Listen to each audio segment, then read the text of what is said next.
আজকে তাসকিন যখন ৭ উইকেট পেল তখন আমার প্রথম যেটা মনে হলো যে এই ছেলেটা একসময় ভুরি ভুরি উইকেট হারাতো আমাদের ফিল্ডারদের ক্যাচ মিস করার কারণে। তখন আমরা প্রায় জিজ্ঞেস করতাম যে তাসকিন কেমন কষ্ট লাগে। তাসকিন মুখটা খুব কালো করে বলতো যে না, কষ্টের কি আছে, আল্লাহ আমার নামে লেখে নেই এই উইকেটটা, তাই পাই নাই, যেদিন লিখবে সেদিন পাবো। তো আসলে পরিশ্রম করলে সেই লোকটার জন্য যে সৃষ্টিকর্তার একটা দোয়া থাকে এবং একদিন সে রিওয়ার্ডটা পায়, সেই জিনিসটা তাসকিন প্রুভ করলো, দেখালো যে সে আসলে পরিশ্রম করে কোথায় পৌঁছাতে পারে। সে এখন স্বীকৃত টি-20 ক্রিকেটে বিশ্বের ৩য় সেরা বোলিং ফিগারের মালিক। কথা বললে আরও বেশ কিছু পয়েন্ট নিয়ে কথা বলা যায়, সব কিছু নিয়ে না বলি, শুধু তাসকিনের নিয়ে কথা বলি, হয়তো দু একটা লাইন অন্যান্য প্রসঙ্গে যোগ করবো। তার মধ্যে তামিমকে নিয়ে একটু কথা বলতে চাই।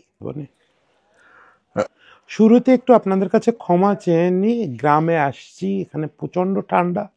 হয়তো ঠান্ডা অন্যান্য বছরের মতোই, কিন্তু একটু অনভ্যস্ততার কারণে প্রচণ্ড ঠান্ডা লেগে গেছে, জোরে কথা বলাটা একটু কষ্ট হচ্ছে। যাই হোক, এসব ব্যক্তিগত আলোচনা না করি, মূলত কথা বলতে চাই তাসকিনের নিয়ে। তাসকিনের বিবর্তন নিয়ে আমি এর মাঝে একদিন কন্টেন্টে কথাও বলছি যে এই ছেলেটা নিজেকে নিয়ে কতটা পরিশ্রম করছে সেটা কম বেশি সবাই জানেন। যে করোনার সময় সে কি করছিল, তিনজন বিশেষজ্ঞরে নিজের সঙ্গে যুক্ত করে একটা টিমের মতো করে সে কেউ প্রবল পরিশ্রম করছে। আগুনের উপর দিয়ে হাঁটা থেকে শুরু করে এমন কোনো কাজ নাই ফিজিক্যাল এবং মেন্টাল স্ট্রেংথ বাড়ানোর জন্য করে নাই।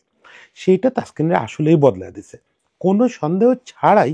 মাশরাফি উত্তর যুগে এবং নাহিদ রানা, হাসান মাহমুদ আসার আগ পর্যন্ত তাসকিন আমাদের সেরা পেসার। এখনো পর্যন্ত এই যে ছোটদের চ্যালেঞ্জ, মানে নাহিদ রানা হাসানদের চ্যালেঞ্জ, এটা পার করে সে one of the best bowler আছে। মানে এই সিজনে ২০২৪ সালে তো সে সর্বোচ্চ উইকেট শিকারী ছিল। সেই জায়গাটা কিন্তু সে খুব সহজে পায় নাই। এর ভেতরে বারবার তার শত্রু হয়েছে ইনজুরি। যখনই সে গোল্ডেন ফর্মে রয়েছে তখনই ইনজুরি এসে তারে ওইখান থেকে ছিটকে দিছে। ২০১৯ বিশ্বকাপের কথা ধরতে পারেন। ২০১৯ বিশ্বকাপের আগে এরকমই বিপিএলের খেলাও ছিল, এরকমই দুর্দান্ত ছন্দে ছিল। কিন্তু সেই বিশ্বকাপের আগে আগে বিপিএল চলা অবস্থায় একটা ফ্রিক ইনজুরিতে পড়লো বাউন্ডারি লাইনে, বিশ্বকাপটা শেষ হয়ে গেল। সেই তাসকিনের কান্না, সেই জায়গা থেকে তাসকিন ওভারকাম করছে। সবচেয়ে বড় কথা, এই ছেলেটা মেন্টালি খুব স্ট্রেংথ বাড়াইছে এবং সেইটার ফলে যেটা হয়েছে যে ও এখন অনেক ম্যাচিউর ডিসিশন নিতে পারে। আগে যেটা হতো যে করোনার আগ পর্যন্ত আপনি অন্তত আমার নেওয়া তাসকিনের পর্যন্ত অন্তত ১৫-২০টা ইন্টারভিউ নিছে। আমার না অন্তত ৩টা-৪টা ইন্টারভিউ পাবেন যেসব জায়গায় তাসকিন মূলত গতিরে নিয়ে কথা বলছে, যে সে ১৫০ কিলোমিটারে বল করতে চায়। স্বপ্নটা তো খারাপ না, কিন্তু সেই স্বপ্ন থেকে আমি বুঝি ইদানিং, আর এ নিয়ে আমার সঙ্গে তার কথা হয় নাই, কিন্তু আমি বুঝি যে সেই স্বপ্ন থেকে সে অনেকটাই সরে আসছে। কারণ হচ্ছে সে আসলে চাইছে নিজেরে সাস্টেনেবল করতে এবং উইকেট টেকিং অ্যাবিলিটি বাড়াইতে। মানে র পেস তো শেষ কথা না, এটা ওই দিন সুমন ভাইও বলছে, আমিও অনেকবার বলি, র পেস আপনাকে উপকৃত করবে, কিন্তু সেটা যদি আপনি কাজে না লাগাইতে পারেন তাহলে দরকার নাই। তাসকিন সেই আপোষটা করছে, করে তাসকিন আরও বেশি ইফেক্টিভ, আরও বেশি ভয়াবহ হয়ে উঠছে। একই সঙ্গে স্রষ্টাও তার দিকে মুখ তুলে তাকাইছে। যে জিনিসটা হচ্ছিল যখনই আগে গোল্ডেন ফর্মে যেত, এই জিনিসটা একসময় মাশরাফির সঙ্গে হতো। মাশরাফিরে যখন বলতাম ম্যাচ খুব ভালো ফর্মে আসো, ও বলতো দাদা বলেন না বলেন না বলেন না। যখনই ভালো ফর্মের কথা ভাবি, যখনই কেউ প্রশংসা করে, তখনই একটা ফ্রিক ইনজুরি কোত্থেকে চলে আসে। এই জিনিসটা তাসকিনের ক্ষেত্রেও সত্যি ছিল। তাসকিন তো নিজের সর্ব অন্তঃকরণ দিয়ে মাশরাফিরে ফলো করে, ফলে যেটা হয়েছে যে ওরে সোর্সটা বানাইছেও মাশরাফির মতো করে। ও যখনই ভালো ফর্মে যেত ইনজুরিতে পড়তো। আর একই সঙ্গে যে শুরুতে মজা করে যেটা বললাম, তাসকিনের বলে ক্যাচ মিস, এটা স্বাভাবিক ঘটনা ছিল না এক সময়। মানে ক্যাচ মিস তো স্বাভাবিক ঘটনা, কিন্তু ওইটা দেখলে মনে হতো ভুতুড়ে ব্যাপার। ম্যাচে বাকি সবাই বল করতেছে, তাদের বলে ক্যাচ উঠলে ধরতে পারতেছে, আর মুশফিকের মতো ডেডিকেটেড কিপার বা ইমরুল কায়েসের মতো ভালো ফিল্ডার, এরা ললিপপের মতো সব ক্যাচ তাসকিনের বলে উঠতেছে ফেলতেছে। আমার মনে আছে একটা ম্যাচ রিপোর্ট, আমি ম্যাচ রিপোর্টটাই করছিলাম, ফলে আমি বলতে পারি সেই ম্যাচে তাসকিনের বলে 6টা ক্যাচ পড়ছিল, তারপরেও সে বোধহয় 2টা উইকেট পাইছিল। বোঝেন, একটা লোকের বলে যদি একটা ইনিংসে 6টা ক্যাচ পড়ে, 2টা উইকেট পায়, তাহলে সে কি ভয়াবহ বোলিং করছে। দিন শেষে তার নামের পাশে মাত্র 2টা উইকেট। তাসকিন মনটা খুব খারাপ করে ফেলতো, কিন্তু কখনো অভিযোগ করে নাই, কারো বিপক্ষে অভিযোগ করে নাই। সবসময় আল্লাহর কথা বলছে যে আল্লাহ যেদিন দিবেন এই দিন পাবো, সেই দিনটা আসছে। খুব ভালো লাগতেছে এটা দেখে।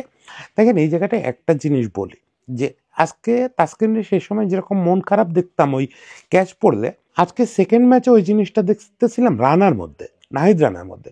ওর এই চেহারাটা এর আগে দেখি নাই। আজকে ও যখন সেকেন্ড স্পেলে বল করতে আসছে তখন নবী ওরে বেশ পিটাইছে, মানে ফ্রি কিছু হয়ে গেছে, রান হয়ে গেছে। একটা ছক্কা ছিল জেনুইন ছক্কা, বাকিগুলো আসলে হয়ে গেছে। প্রথম চারটা যখন হয়ে গেল তখন এই ছেলেটারে দেখে ক্যামেরা ক্লোজ করে ধরছে মুখটা, জাস্ট মনে হচ্ছে এখনই কেঁদে দেবে। এই জায়গাটায় আমাদের ক্যাপ্টেনরা বা সিনিয়র খেলোয়াড়রা একটা মহা ভুল করে, যেটা তাসকিনের সময় দেখছি বা পরে বহুবার দেখছি। আমাদের সুমন ভাই মাশরাফি ছাড়া কাউরে এই জিনিসটা খুব একটা করতে দেখি না, বা সিনিয়র খেলোয়াড়রা মাঠে কি রোল প্লে করেন আমি ঠিক জানি না। যে বাচ্চা বাচ্চা ফাস্ট বোলাররা যখন তাদের বলে হুটহাট করে যখন একটা ভালো বলেও 4-6 হয়ে যায়, তখন ওদের খুব মেন্টাল সাপোর্ট দিতে হয়। মানে এই ছেলেটা তো এরকম পরিস্থিতির মুখোমুখি খুব একটা এই ক্যারিয়ারে হয় নাই। মানে ও সবসময় দেখছে ও ডমিনেট করবে।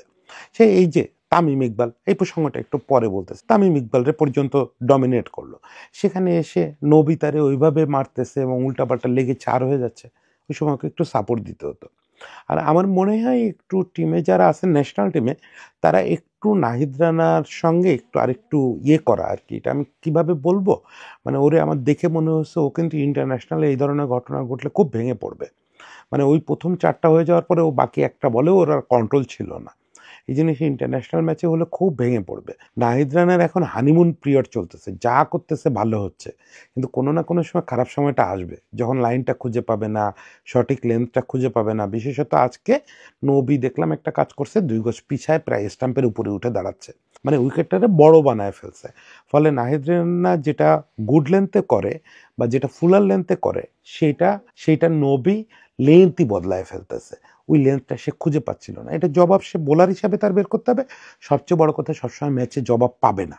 এই সময় তাকে মেন্টালি কুল রাখাটা খুব জরুরি। সেটা কিভাবে কি করণীয়, ম্যানেজমেন্টকে একটু ভাবতে হবে। যাই হোক তাসকিনের বিষয়ে ছিলাম, তাসকিনের প্রতি অনেক ভালোবাসা। সে দেখলাম তার প্রিয় মানুষ, বাবার কারণে বাবার মতো করে চুল রাখছে। চুলটা কিভাবে যেন কার্লি বানাইছে, ওটা কি বানাইছে না বানাইছে মনে, ওর চুল তো ন্যাচারালি কার্লি ছিল না বলে মনে পড়ে। সঙ্গে আবার একটু গোপ রাখছে। বাচ্চাটা বাচ্চাই রয়ে গেছে, ওর বাচ্চারা বড় হয়ে গেছে কিন্তু তাসকিনই রয়ে গেছে। খুব ভালো, এই যতদিন এরকম ভালো থাকতে পারে। সব শেষে একটু তামিমরে নিয়ে কথা বলি। তামিমরে আমরা সবাই চ্যাম্পিয়ন্স ট্রফিতে দেখতে চাচ্ছি, আমাদের উচ্চপদস্থ কর্মকর্তারাও চাচ্ছেন, কিন্তু তামিম ইতিমধ্যে মোটামুটি ভালো ইনিংসও খেলছেন 2টা। আজকেও কিন্তু বরিশালের হয়ে ভালো রান করছেন। কিন্তু ঘটনা হচ্ছে একটা জিনিস ঠিক, যে তামিমের ফিটনেস এবং টপ লেভেলে খেলার জন্য কতটা তৈরি, এটা নিয়ে কিন্তু কনসার্ন আছে। আমি দেখতেছিলাম একটা জিনিস দেখলাম, প্রথমত হচ্ছে সে আর হৃদয় ব্যাট করতেছিল, অন্তত 2বার করে এমন হলো যে হৃদয় ডাবলস কলে তামিম সাড়া দিতে পারলো না। একবার তো 2জন এক এন্ডে পৌঁছায় যাচ্ছিল, হৃদয় যে একটা রাশ শট খেলে আউট হলো, এটা খানিকটা দায় আসলে হৃদয় ছটফট করতেছিল বারবার তামিমের কাছ থেকে রেসপন্স না পেয়ে। মানে প্রপারলি তামিমের যেভাবে রানিং বিটুইন দ্য উইকেট হওয়া উচিত তার আশেপাশেও সে নাই। তামিমকে ফিটনেস নিয়ে আসলে সিরিয়াসলি কাজ করতে হবে যদি চ্যাম্পিয়ন্স ট্রফি খেলতে হয়। দ্বিতীয় কথা হচ্ছে যে স্কিল, তামিমের স্কিল নিয়ে প্রশ্ন তোলার যোগ্যতা তো আমার নাই। তারপর স্কিল ওয়াইজও কিছুটা বিপজ্জনক অবস্থায় আছে বলে আমার মনে হচ্ছে। মানে তামিম তো হ্যান্ড আই কম্বিনেশনের খেলোয়াড়। তামিম কোনো কালেই টেকনিক্যালি যে খুব ভালো আমাদের মুশফিকের মতো তা তো না। ফলে তামিম আসলে ওই জায়গাটায় আছে কিনা, তার রিফ্লেক্স লেভেল ওই জায়গাটায় আছে কিনা, এটা নিয়ে আমি খুবই শঙ্কিত। বিশেষত রানার একটা ওভার, সে যে ওভারটা আউট হলো, ওই ওভারে সম্ভবত পঞ্চম বলে আউট হলো। এর আগে 4টা বল তামিম একদমই খেলতে পারলো না। একটা বলে শেষ পর্যন্ত সে সিদ্ধান্ত নিল যে এরকম পেস সে খেলতেই পারবে না, ফলে সে ডেড ডিফেন্স করলো, মানে বল ডেলিভারি হওয়ার আগেই সে ডিফেন্সে চলে গেল। টি-20তে এই কাজটা যখন একজন ব্যাটসম্যান একটা পেসারকে করে, তখন বুঝতে হয় সে মোরালি খেলা থেকে খেলায় হেরে গেছে। এখন এই জায়গাটা আমি মনে করি তামিম হয়তো ডেভেলপ করে আবার ইন্টারন্যাশনাল স্ট্যান্ডার্ডে আসতে পারবেন, কিন্তু ঠিক এই অবস্থার তামিমকে আমরা চ্যাম্পিয়ন্স ট্রফিতে চাই কিনে নিয়ে আমার তীব্র প্রশ্ন রয়ে গেল। সবার জন্য শুভেচ্ছা থাকলো। আজকে গলা ব্যথার জন্য অনেক কিছু দেখলাম, অনেক কিছু বলতে ইচ্ছা করতেছিল, আজকে বললাম না, কালকে হয়তো সেগুলো পোষায় দেবো। আপনারা অবশ্যই বিরক্ত হবেন যত লম্বা করব। যাই হোক, সবাই ভালো থাকবেন।